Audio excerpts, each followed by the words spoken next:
오늘부터 창세기에 나오는 언약을 받은 믿음의 조상 가운데 네 번째 사람인 요셉에 대해서 나누려고 합니다. 한 번은 어떤 기독교 단체에서 그리스도인들이 가장 좋아하고 닮고 싶어하는 성경의 인물이 누구인지 그것을 조사한 적이 있었습니다. 물론 예수님은 제외하고요. 결과는 요셉이었습니다.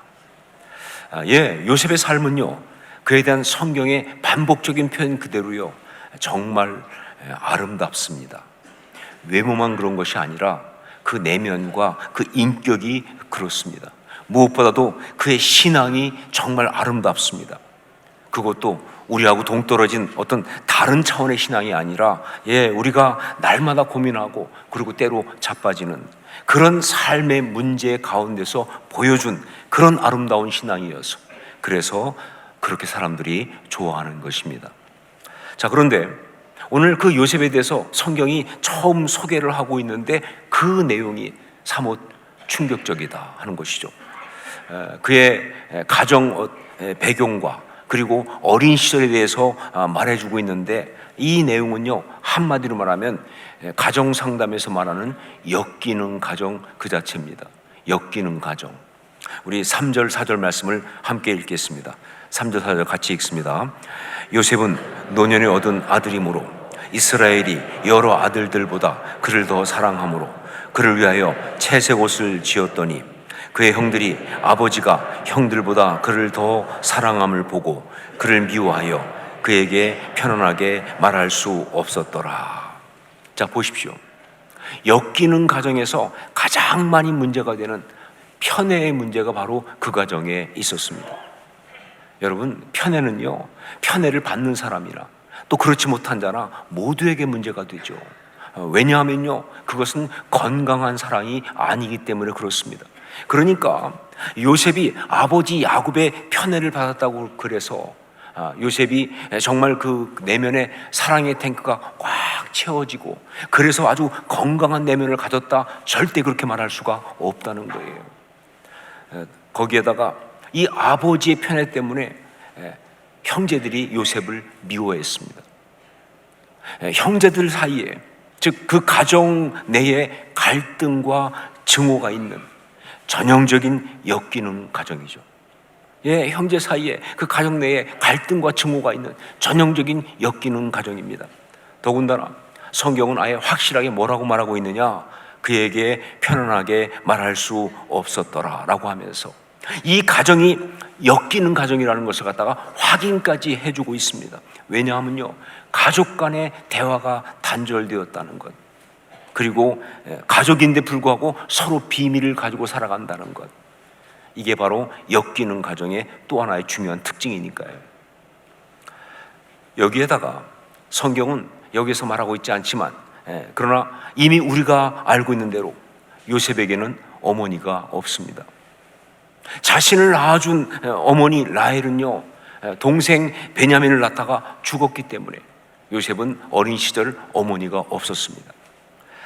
그러니까 그에게는요, 어머니의 사랑이라고 하는 어쩌면 가장 중요한 것이 결핍되어 있다라고 볼 수밖에 없죠. 이게 바로 요셉의 어린 시절이에요. 이것이 바로 그의 환경이다, 그런 이야기예요. 가정이 제대로 된 기능을 하지 못해서 바르게 성장하기 위해서 꼭 필요한 그런 사랑을 제대로 받지 못한, 그게 바로 엮이는 가정이죠. 그래서 결핍된 상태로 그는 성장을 했다, 그런 겁니다. 참 이해할 수가 없죠.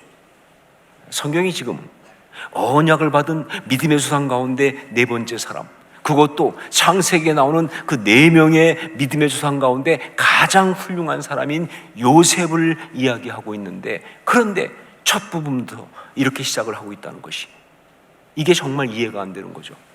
그렇다면 성경은 지금 무엇을 말하고 있습니까? 그렇습니다. 인간은 환경의 산물이 아니다 하는 것이죠. 인간은 환경의 산물이 아니라는 것, 그 얘기하고 있는 거예요. 좋은 환경, 그것이 훌륭한 인생을 만들어내는 것이 아니라는 것입니다. 특히 언약을 받은 믿음의 사람, 정말 그 신실한 믿음의 사람은요, 좋은 환경으로 만들어지는 것이 아니라 예, 하나님이 만드시는 것입니다. 하나님이 만드시는 것이다. 하나님이 그의 인생에 개입하시고 하나님이 그와 관계를 맺으시면서 그 하나님과의 관계 여부에 따라서 그 인생이 만들어진다는 것, 그 얘기를 하고 있는 거예요. 물론 여기에서 그럼 환경은 필요가 없는 것이냐, 자녀에게 좋은 환경을 주기 위한 부모의 노력은 의미가 없는 것이냐 라는 질문이 있을 수 있지요. 아니죠. 환경이 중요합니다. 특히 그의 내면과 인격 형성을 위하여 환경은 정말 중요합니다. 열악한 환경 이야기는요, 그가 살아가면서 평생 짊어지는 짐이 될 수가 있어요. 예, 열악한 환경 속에 성장하면요, 평생 짊어지는 그것이 짐이 될 수가 있는 거예요. 반면에 좋은 환경에서 사랑 많이 받고 건강하게 성장한 것은요, 예, 그에게 정말 많은 혜택을 주는 축복입니다. 이게 분명하죠. 그러나 그것이 결정적인 것은 아니다. 그게 결정적인 것은 아니다. 환경은 그야말로 환경을 만들 뿐이에요. 예, 그의 인생의 결론은 하나님이 내시는 겁니다. 그 환경 가운데 하나님이 개입하시고 역사하심으로 하나님이 그 인생의 결론을 내신다, 그런 이야기죠. 자, 성경은 이런 요셉의 어린 시절, 그 열악한 죄의 환경을 이야기한 후에 이어서 그런 요셉에 대한 두 번째 이야기를 아주 자연스럽게 하고 있습니다. 그것이 바로 요셉의 꿈 이야기입니다. 어느 날 요셉이 꿈을 꾸고 그것을 눈치도 없이 자기 형들한테 이야기하니까 형들이 그것 때문에 요셉을 더욱 미워하게 되었다라고 되어 있어요. 도대체 무슨 꿈을 어떻게 꾸고 어떻게 말했길래 그런가 하고 보니까, 예, 요셉이 미움받을 만하다 하는 거죠. 그렇죠? 요셉이 꾼 꿈의 내용은 뭐냐? 형제들이 밭에서 곡식단을 묶고 있는데, 그런데 요셉의 곡식단이 일어서니까 나머지 형들의 곡식단이 둘러서서 자기의 곡식단에게 절을 하더라는 거예요. 여러분, 이런 거 보고 뭐라고 그래요? 밉상이라고 그러는 거죠. 그렇죠? 예, 밉상 맞지 않습니까? 정말 얻어맞지 않은 게 다행이다 할 정도로 참 눈치 없는 이야기를 했어요. 자, 그런데 눈치 없고 분위기 파악 못하는 철부지 요셉은요, 다른 꿈을 꾸고 또 이야기합니다. 자기 꿈에 해와 달과 11별이 자기에게 절을 하더라. 이번에는 그야말로 우주적으로 꿈을 꿨어요. 해와 달과 11별이 자기에게 절을 하더라. 예, 이건 누가 봐도 뭐예요? 그동안 흐름도 있고 하니까 이건 아버지, 어머니, 그리고 11 형제들이 자기에게 절을 하는 것을, 그걸 말하는 거예요. 그러니까 이번에는 아버지까지도 꾸짖고 야단을 쳤습니다. 자, 여기에서 이 말씀을 해석하기 위하여 몇 가지 질문을 던져보겠습니다. 요셉이 꾼 이 꿈은 누가 꾸게 하신 것입니까? 요셉이 꾼 이 꿈은 누가 꾸게 하신 거예요? 예, 그렇죠. 하나님이 꾸게 하신 것이죠. 절대로 요셉이 창작해낸 거 아니지 않습니까?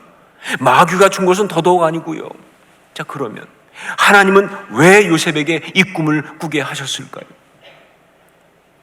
비슷한 꿈을 두 번이나 꾸게 하시면서 하나님은 왜 요셉에게 이 꿈을 꾸게 하셨을까요? 하나님이 요셉에게 말씀하고 싶으셨던 것은 무엇인가? 지금도 그렇지만 특히 성경시대의 꿈은요, 하나님이 인간에게 당신의 메시지를 전해주는 그런 계시의 성격이 아주 강했습니다. 그러니까 요셉이 꾼 이 꿈도요, 그냥 앞으로 이런 일이 있을 것이다 하는 정도를 알려주는 그런 이야기가 아니라 바로 뭐예요? 하나님이 요셉에게 주고 싶으신 메시지가 있어서 그래서 꾸게 하신 꿈이다 하는 것이죠. 그리고 바로 그 메시지를 우리한테 들려주려고 성령께서는 오늘 이 말씀을 우리가 묵상하도록 그렇게 하고 계시는 것이다. 그것이 무엇인가? 그 메시지가 무엇인가? 예, 그것이 바로 존엄성이에요. 존엄성. 자존감을 높여주는 것. 바로 그겁니다. 존엄성. 자존감을 높여주는 것. 자기의 곡식단이 일어서니 형들의 곡식단이 둘러서서 자기를 향해서 절을 하고 있는 그 꿈을 보여주면서 하나님은 요셉에게 이렇게 말씀하신 거예요. 내가 이렇게 존귀하다고, 내가 이렇게 존귀한 사람이라고 바로 그 말씀하신 거예요. 그리고 이번에는 해와 달과 11별이 자기에게 절하는 꿈을 꾸게 하시면서 하나님은 더 강력하게 말씀하신 겁니다. 내가 이렇게 존귀한 사람이라고 그렇게 말씀하신 거예요. 예, 그렇습니다. 이 꿈의 이야기는요, 하나님께서 그 열악한 환경 가운데 있는, 그러나 하나님의 선택을 받은 믿음의 사람 요셉의 삶에 개입하신 이야기예요. 그런데 어떻게 개입하셨느냐? 다른 어떤 것보다 존엄성으로, 즉 자존감을 높여주는 것으로 개입하신 그런 이야기예요. 바로 그렇게 하나님은 지금 요셉의 삶을 세워가고 계시는 것이다, 그런 이야기죠. 다만 아직 어리고 유치한 요셉이 이걸 제대로 알아듣지 못하고 그 꿈 이야기를 형들 앞에서 막 떠버렸잖아요.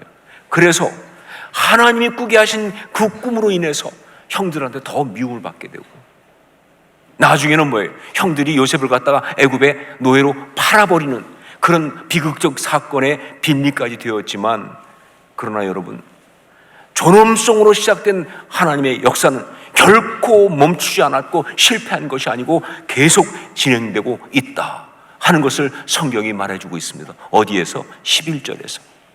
우리 11절 말씀을 같이 읽겠습니다. 11절 함께 읽습니다. 그의 형들은 시기하되 그의 아버지는 그 말을 간직해 두었더라. 여러분, 이 말씀 보면 생각나는 사람이 있지 않습니까? 그의 아버지는 그 말을 간직해 두었더라. 이 말씀 보면 생각나는 사람이 있지 않습니까? 예, 예수님의 어머니 마리아가 생각나지 않습니까? 누가복음 2장 51절, 예수께서 함께 내려가사 나사렛에 이르러 순종하여 받드시더라. 그 어머니는 이 모든 말을 마음에 두니라. 예수님이 12살 되었을 때 6월절에 예루살렘에 올라갔다가 예수님을 잃어버린 그 사건을 이야기하는 겁니다. 사흘 동안 찾았어요. 못 찾았어요. 그래서 다시 성전에 가보니까 예수님은 거기에서 뭐예요? 선생들과 함께 토론하고 있더라는 거예요. 부모하고 떨어져서 그 말이죠. 그래서 부모가 놀라면서, 그러면서 어머니 마리아는 예수님을 책망했는데, 그런데 거기에 대하여 예수님이 뭐라고 말씀하셨느냐? 어찌하여 나를 찾으셨나이까? 내가 내 아버지 집에 있어야 될 줄을 알지 못하셨나이까? 라고 말함으로써 부모를 더 황당하게 만들었다. 정말 황당하지 않습니까? 제가 만약에 예수님의 부모였으면 예수님은 그때 맞아 죽었어요. 무슨 소리인지 알 수가 없는 거예요. 너무 황당한 소리를 한 거예요. 그래서 성경에 보니까 부모는 예수님의 그 말을 깨닫지 못했다라고 나와 있어요. 하지만 어머니 마리아는 이 모든 말을 마음에 두었다 하는 거죠. 뭐예요? 이해가 정확히 안 되지만 하나님의 역사하심이 있구나 라는 것을 알았다는 것이죠. 예, 요셉을 구약에 나타난 예수 그리스도의 예표라고 본다면 바로 이것이 그 근거 중에 하나가 될 수 있습니다. 사람들은 이해하고 있지 못하지만, 그러나 부모는 그 삶 가운데 역사하고 있는 하나님의 섭리, 그 역사를 보고 있다는 거죠. 뭔지 모르지만 하나님이 지금 역사하고 있구나.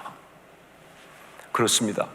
요셉의 꿈 이야기는요, 하나님께서 요셉을 향하여 존귀하다라고 하시면서 그의 존엄성을 아름답게 세워가시는 역사였습니다. 그리고 성경이 이 이야기를 우리에게 해주면서 지금 주고 있는 메시지는 바로 뭐냐? 예, 하나님이 지금 우리에게도 동일한 역사를 행하고 계시다는 것, 바로 그겁니다. 하나님이 지금 우리에게도 동일한 역사를 행하고 계시다는 것, 이게 성경의 메시지예요. 여러분, 말씀을 보십시오. 이 말씀 가득히 담겨있는, 그리고 우리 주변에서 하나님이 행하시는 역사를 새삼스럽게 깨닫고 보시면 그 모든 역사 가운데 가득히 담겨있는 우리 하나님의 메시지가 뭡니까? 두 가지 아니에요? 두 가지 아닙니까? 하나가 뭡니까? 내가 너를 사랑한다. 메시지. 너무 사랑한다. 그 메시지 아니에요? 말씀 가득히, 이 모든 일 가득히 담겨있는 그 메시지는 바로 뭐예요? 내가 너를 사랑한다. 너무 사랑한다. 그리고 또 한 가지 뭡니까? 너는 보배롭고 존귀하다. 너는 보배롭고 존귀하다. 그 메시지죠. 예, 우리 하나님의 메시지는 일관되게 이겁니다. 심지어 정말 우리가 범죄함으로 하나님이 우리에게 진노하시는 중에도 이 메시지는 일관되게 동일하다는 거예요. 예, 이게 기가 막힌 이야기, 이게 성경 이야기죠. 하나님 우리에게 진노하시는 중에도 하나님 우리를 사랑하세요. 그리고 하나님은 우리를 존귀하다고 말씀하십니다. 이 메시지는 동일하다. 하지만 마귀의 메시지는요, 그 반대입니다. 여러 가지를 가지고, 특별히 죄의 환경과 어떤 상황, 그거 가지고, 또 우리의 실수와 실패, 이런 걸 가지고 말이죠, 아주 지속적으로 마귀는 말합니다. 너는 무가치하다고, 너는 열등하다고, 너는 부끄러운 존재라고 계속 얘기한다고요. 여러분, 우리가 하나님의 사람이라고 한다면, 우리가 하나님의 사람으로 아름답게 서기 원한다면, 무엇보다 우리는요, 우리 하나님의 이 존엄성의 메시지를 붙들어야 되는 거예요. 마귀의 소리 듣지 말고 우리 하나님의 이 존엄성의 메시지를 붙들어야 하는 거예요. 이 하나님 말씀 붙들고 우리의 존엄성을 지키고 우리의 자존감을 회복하고 나가는 것이 정말 중요하다. 심하게 말하면 신앙생활은 이 싸움이에요. 여러분, 존엄성은요, 하나님의 형상의 핵심 요소입니다. 하나님의 형상, 이마고 데이, 그 핵심이 뭐냐면요, 존엄성이에요. 그러니까 존엄성을 회복하고 존엄성을 지킬 때만 우리는 온전히 행복할 수 있는 거예요. 다른 게 아무리 있어도요, 존엄성이 무너지면 행복할 수 없어요. 그러나 다른 게 아무리 없어도요, 존엄성만 지킬 수 있으면 우리는 행복한 거예요. 왜냐하면요, 존엄성만 지킬 수 있으면, 자존감만 무너지지 않고 있으면, 상황이 아무리 힘들고 어려운 상황 속에 있어도요, 우리는 여전히 하나님의 형상대로 살아갈 수가 있으니까 말이죠. 예전에 우리 교과서에 나왔던 이야기입니다. 지금은 모르겠어요. 옛날 교과서입니다. 그러니까 이 이야기를 교과서에 나왔던 걸 기억하는 분이 있다면 그분은 연식이 좀 됐다라는 것을 인정할 수밖에 없죠. 가난한 날의 행복이라고 하는 김소운이라는 분이 쓴 수필입니다. 세 쌍의 부부 이야기를 쓰고 있는데 그 중에 첫 번째 부부 이야기를 수필 그대로 소개하려고 합니다. 수필은 시처럼 그 글 자체가 아름다우니까 수필 그대로 소개합니다. 그들은 가난한 신혼 부부였다. 보통의 경우라면 남편이 직장으로 나가고 아내는 집에서 살림을 하겠지만 그들은 반대였다. 남편은 실직으로 집 안에 있고 아내는 집에서 가까운 어느 회사에 다니고 있었다. 어느 날 아침, 쌀이 떨어져서 아내는 아침을 굶고 출근을 했다. 어떻게든지 변통을 해서 점심을 지어 놓을 테니 그때까지만 참으오. 출근하는 아내에게 남편은 이렇게 말했다. 마침내 점심시간이 되어서 아내가 집에 돌아와 보니 남편은 보이지 않고 방 안에는 신문지로 덮인 밥상이 놓여 있었다. 아내는 조용히 신문지를 걷었다. 따뜻한 밥 한 그릇과 간장 한 종지. 쌀은 어떻게 구했지만 찬까지는 마련할 수 없었던 모양이다. 아내는 수저를 들려고 하다가 문득 상위에 놓인 쪽지를 보았다. 왕후의 밥, 거린의 찬. 이걸로 우선 시장기만 속여두어. 낯익은 남편의 글씨였다. 순간 아내는 눈물이 핑 돌았다. 왕후가 된 것보다도 행복했다. 만금을 주고도 살 수 없는 행복감에 가슴이 부풀었다. 이 수필을 보면서 저는 이런 생각을 했습니다. 가난하지만 비참한 상황이지만 그러나 존엄성을 지켰기에, 가치를 지켰기에, 자존감을 지켰기에, 그래서 남편도 그렇고요, 아내도 그렇고요, 그래서 행복한 거라고. 다른 이유가 없죠. 존엄성을 지키니까, 자존감을 지키니까, 그래서 행복한 것이다. 그렇게 힘든 상황 속에서도. 자, 그러면서 또 생각했습니다. 그런데 여러분 느끼시지만 이 이야기는요, 감동적이긴 하지만 좀 애처롭기도 하죠. 그렇죠? 이유가 뭐냐? 여기서 지금 지킨 그 존엄성, 그게 너무나 피상적이어서, 너무 한시적이어서, 너무나 한계적이기 때문에, 그래서 정말 감동적이긴 하지만 그러나 좀 애처롭다. 요즘 우리가 많이 쓰는 그야말로 정신승리 그런 것 같이 보여가지고 말이죠. 자, 그런데 여러분, 신앙의 사람은 이것과는 차원이 다릅니다. 신앙의 사람은 이것과는 차원이 다르게 어떤 환경, 어떤 순간에도 이 존엄성을 정말 아름답게 지켜내고 행복할 수가 있어요. 왜냐하면 우리의 존엄성은 정신승리가 아니에요. 우리의 존엄성은 그냥 우리가 만들어낸 것이 아니에요. 바로 우리를 당신의 형상대로 지으신 하나님께서 우리를 지으시면서 이미 주신 거예요. 그리고 그 하나님이 그 존엄성으로 우리의 삶을 빚어가고 계시고, 고난이라 할지라도 그리고 지켜주시기 때문에 그런 것이다. 이게 신앙이죠.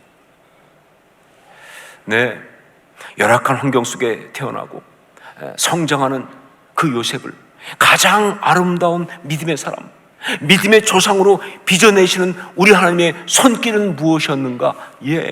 존엄성이었어요. 자존감을 세워주시는 것, 바로 그것이었습니다. 그래서 하나님은 꿈을 통해서 말씀하신 거예요. 꿈을 통해서 그에게 바로 이 메시지를 반복해서 말씀하신 거예요. 비록 그가 아직 어리고 유치해가지고 그걸 잘못 다루면서 그로 인해서 오히려 고난을 겪게 되었지만, 그러나 하나님의 이야기가 스탑되지 않습니다. 이제 다가오는 그 고난을 통해서 오히려 그 존엄성을 아름답고 예리하게 벼리시고 있는 거예요. 네, 그 존엄성으로 죄의 공격을 이겨내게 하시면서, 그 다음 보세요. 요셉은 어떻게 고난을 이겼습니까? 존엄성으로 이겼잖아요. 존엄성으로 이겼지 않습니까? 그 존엄성으로 죄의 공격을 이겨내면서 말이죠, 그 존엄성을 아름답게 벼리고 만들어서 결국은 그 존엄성을 모든 사람 앞에 드러내는 거기에 이르기까지, 이것이 바로 이제 펼쳐질 요셉의 이야기인 것이죠. 그리고 바로 우리의 이야기가 되어야 할 줄로 믿습니다. 사랑하는 여러분, 요셉에게 하셨던 것처럼 우리 하나님은 지금도 우리에게 너는 보배롭고 존귀한 사람이다 라고 하시면서 우리의 존엄성을 세워주고 계십니다. 우리의 자존감을 높여주고 계십니다. 이 하나님의 음성을 들으실 수 있기를 주의 이름으로 축원합니다. 이 하나님의 음성을 들으면서 존엄성을 회복하고 존엄성을 지키면서 요셉처럼 아름다운 사람으로, 아름다운 하나님의 사람으로 살아갈 수 있기를 주의 이름으로 축원합니다. 여러분, 오늘은 2024년 첫 주일입니다. 2024년 첫 주일에 이 존엄성의 메시지를 듣게 하신 그 이유를 저는 알고 있습니다. 이건 바로 적어도 올 한 해 우리가 살아갈 삶의 방향이죠. 네, 어떠한 상황 속에서도 정말 존엄성을 지키고, 우리 하나님의 그 말씀 가운데서 존엄성을 지키고, 그리고 자존감을 세워가는 그런 진짜 하나님의 형상을 가진 그런 사람으로 살아가겠다. 2024년은 이런 결정이라고 생각합니다. 그렇게 살아가실 수 있기를 주의 이름으로 축원합니다.